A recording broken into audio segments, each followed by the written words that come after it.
Na realidade, o tema reencarnação para nós nesse trabalho, né, foi mais estar fazendo com que o leitor se empolgue ou se coloque bem assim, com vontade de explorar o assunto. Porque na realidade, como o Zibel acabou de falar na palestra, o intuito não é explicar se a reencarnação existe ou não, porque a gente está convencido que ela existe e está aí a toda prova. Mas é que as pessoas venham a entender determinadas situações que acontecem na vida da gente, ao nosso redor, com os nossos familiares, com os nossos amigos, e que às vezes a gente não consegue entender, não consegue uma explicação lógica, racional desse mundo material que nós estamos vivendo neste momento.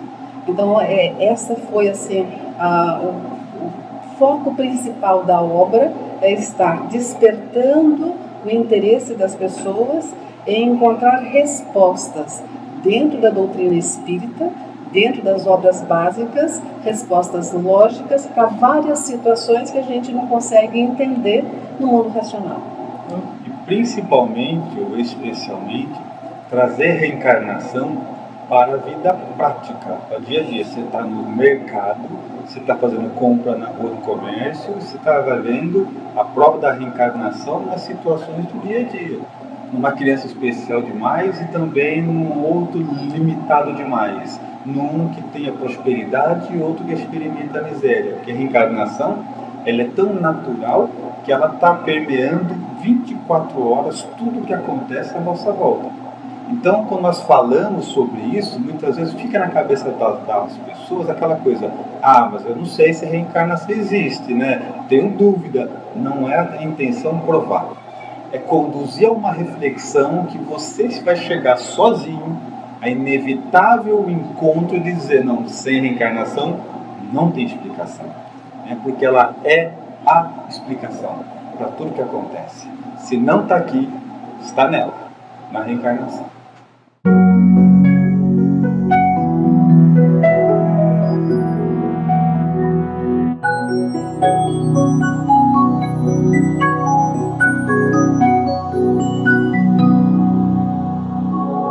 Reforma íntima é algo que nós comentamos muito, né, em nossos trabalhos, onde nós percebemos assim, as pessoas falando de reformas, e as mudanças concretas pouco acontecem. Ou quando as pessoas começam a falar assim dos problemas do mundo, nós temos que ajudar as pessoas lá de longe, nós temos que ajudar as pessoas que estão em guerra, e às vezes a gente não consegue resolver os pequenos conflitos dentro da nossa casa. Então nós precisamos realmente ter essa noção de que a transformação, a mudança tem que começar em nós. Principalmente assim, dentro do nosso seio, dentro do nosso ser, e realmente buscar esse entendimento, que só nós conseguimos nos mudar, nos transformar. E essa reforma tem que existir. Ela tem que sair só do vocabulário, só do verbo, e se transformar em ação. Então é uma realidade realmente necessária. As pessoas que combatem a reencarnação, elas se apoiam muitas vezes nisso. Reencarnação acomoda. Se eu não melhorar nessa, eu melhoro na outra. Mas tentando guardar profundo respeito com quem pensa assim, não deixa de ser um raciocínio limitador e que prolonga a dor. Porque você sabe que existem mundos melhores. Você sabe que Jesus te aguarda. Você sabe que existem mundos de absoluta felicidade. Você não se incomoda de continuar aqui? Isso não diz o bom senso. Então, na verdade, quem fala assim: se eu não melhorar nessa, eu melhoro na outra, não sofreu bastante ainda. É bom ficar aqui.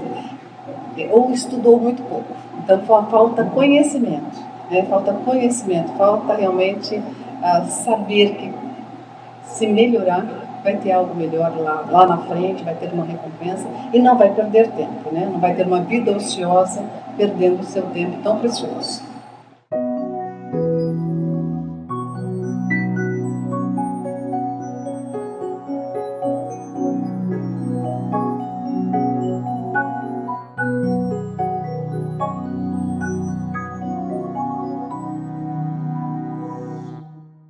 Jesus, que nos conhece desde sempre, né? Ele diz assim: orai e vigiai. O grande segredo de você não atropelar essas questões e não colocá-las todas na prática é a observação da própria vida. Santo Agostinho, ele faz quando ele é questionado de como alcançar o reino dos céus, como conseguir, ele diz assim: façam como eu. No final de cada dia, passava em revista, interrogava a minha própria consciência, se não tinha feito mal, e mais que isso, se tinha feito todo o bem que podia. Ele dá uma lista longa. Quando nós começamos a observar que fé raciocinada nada mais é do que você prestar atenção naquilo que você acredita, então você começa a construir essa realidade dentro de você. Por exemplo, você diz assim: a doutrina espírita prega a reencarnação. Está correto.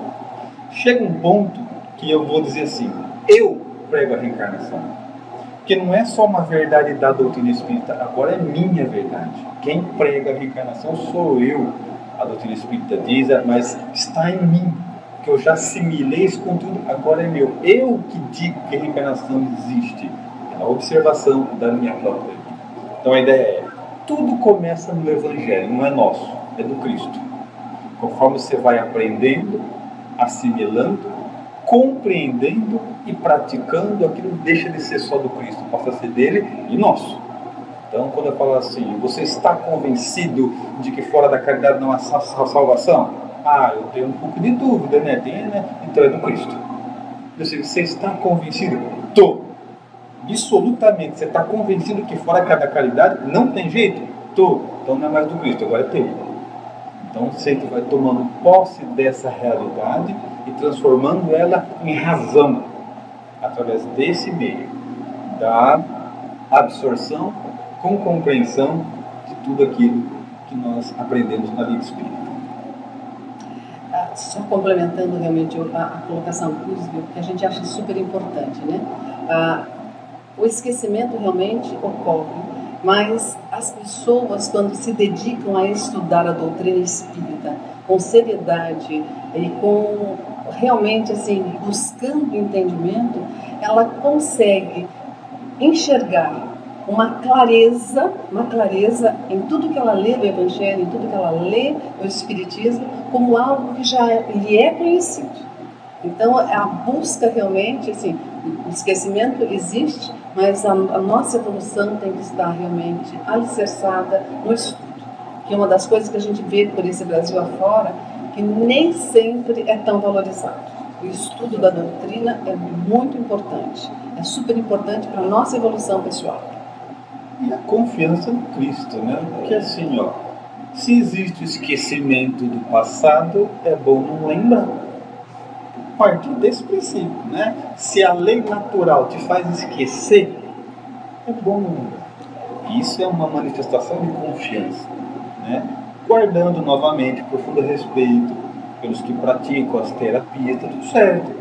São casos pontuais, mas via de regra, o espírita tem compromisso com o seu futuro, não com o seu passado. Então é dessa forma que toda teoria se transforma em prática e a fé fica inevitavelmente racional.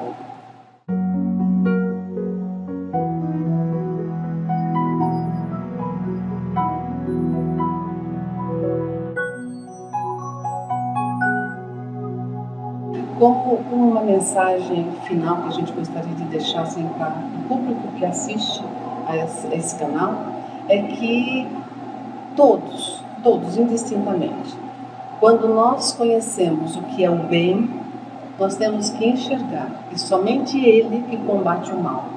Então nós precisamos realmente, conhecendo o bem, praticar. Nós não podemos realmente conhecer e deixar a prática de lado. Então, fazer de conta que somos bons. O importante é sermos bons. Não importa o que as pessoas pensem da gente, mas o que a gente realmente é. Porque a maioria das pessoas com as quais nós convivemos, e com a gente mesmo, a gente muitas vezes percebemos que a gente quer mostrar que somos bons. Mas no fundo a gente não é tão bem, não é tão bom como a gente está demonstrando ser.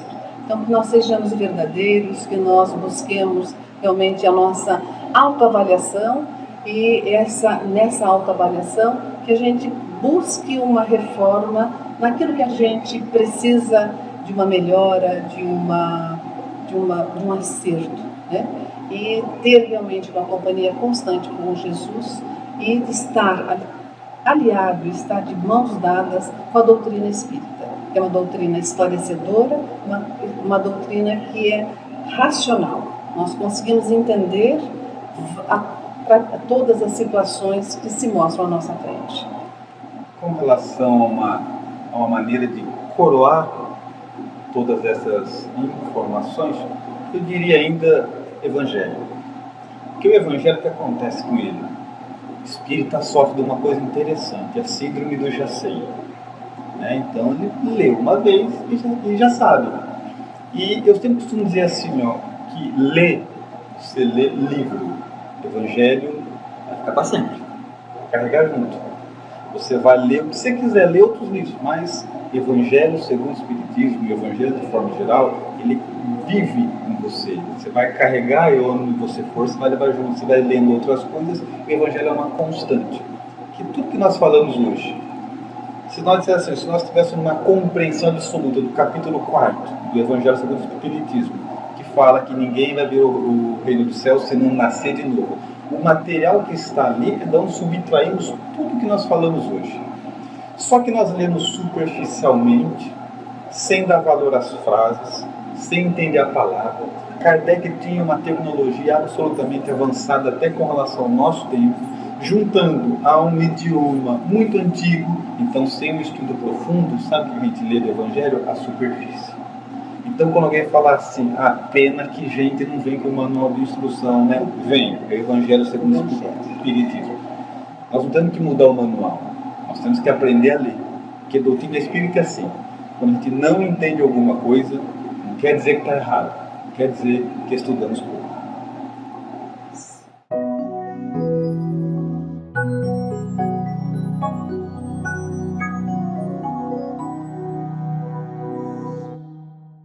Nós tomamos por base de que todo estudo espírita, pelo menos na nossa forma de ver, porque infelizmente pode parecer um pleonasmo, uma contradição que eu vou dizer, mas eu sempre diria o seguinte, que nós temos que praticar a doutrina espírita guardando sempre fidelidade a Kardec. Nós temos alguns meios, né, fidelidadeespírita.com.br, onde nós temos lá uma sequência de vídeos que fala exclusivamente disso. Sempre que o assunto for doutrina espírita, com essa enxurrada de livros que existem, com esses modismos que a própria novela traz, os livros não comprometidos trazem, nós temos que partir de um princípio. Sempre lembrar que o espiritismo é o que Allan Kardec disse que é. Uma questão simples. Jesus podia ter escolhido o espírito que ele quisesse para trazer doutrina espírita. E ele escolheu Allan Kardec.